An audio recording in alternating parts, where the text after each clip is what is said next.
where you guys were kind of hitting, holding, clutching, grabbing, just kind of hanging on and trying to get to the wire, and just seemed like they ran you down in the middle of the third quarter there. They were the ones that were hitting, holding, cutting, grabbing, clutching, hitting. They were pretty physical. Well, you can't tell me that one of the best players in the league takes 100 hits in that game and shoots 4 free throws, and they handed him 2 for charity at the end. So he was going to have 2 free throws for the game with all the physical hits and holding and driving and chucking and doubling and slapping and reaching and all the stuff. But it's been going on all year.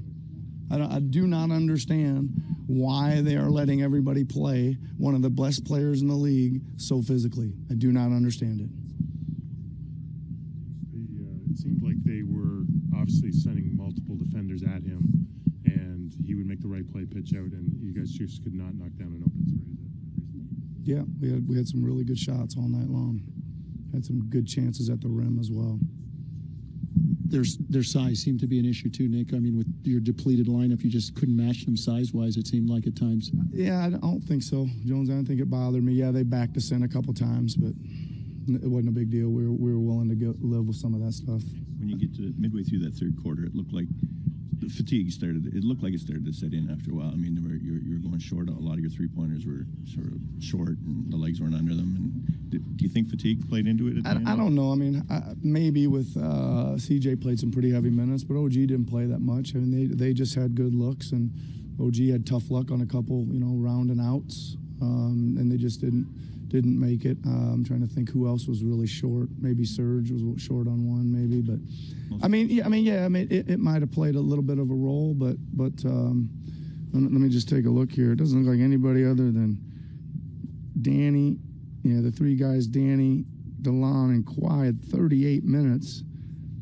That's pretty high, right? But it isn't like ridiculous. I mean, if it was 36, we wouldn't even be saying anything. So it's, I mean, if it was in the 40s, I maybe could understand, but maybe there was some long stretches there. I just think we had looks. Guys, especially CJ, OG's been a good, reliable shooter for us most of his career. He hasn't shot it well this year, but there was a lot of opportunities for us to bang him. I mean, DeLon Wright's a 40% plus 3-point shooter for us, went 0 for 4 as well. So.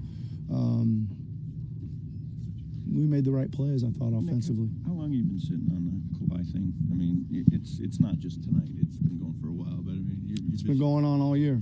But tonight was a very severe case of a guy who was playing great, taking it to the rim, and just getting absolutely held, grabbed, poked, slapped, hit, and everything, and they refused to call any of it. It's unbelievable to me. Unbelievable to me. And it's ridiculous. The guy's one of the best players in the league, and he doesn't complain. He doesn't do this. He doesn't do that. And they just turn their head and go the other way. It's been going on all year. Pretty hard to stagger minutes when you're playing with essentially 8 guys. The offense seemed to stall out when Kawhi and DeLon. Well, it did. It stalled. You know what? You don't made it stall out as we missed. I mean, to start the fourth, we had layup. I mean, point blank layup, totally uncontested corner 3 and totally uncontested corner 3 in our first 4 possessions, and we come up empty, and the lead was gone.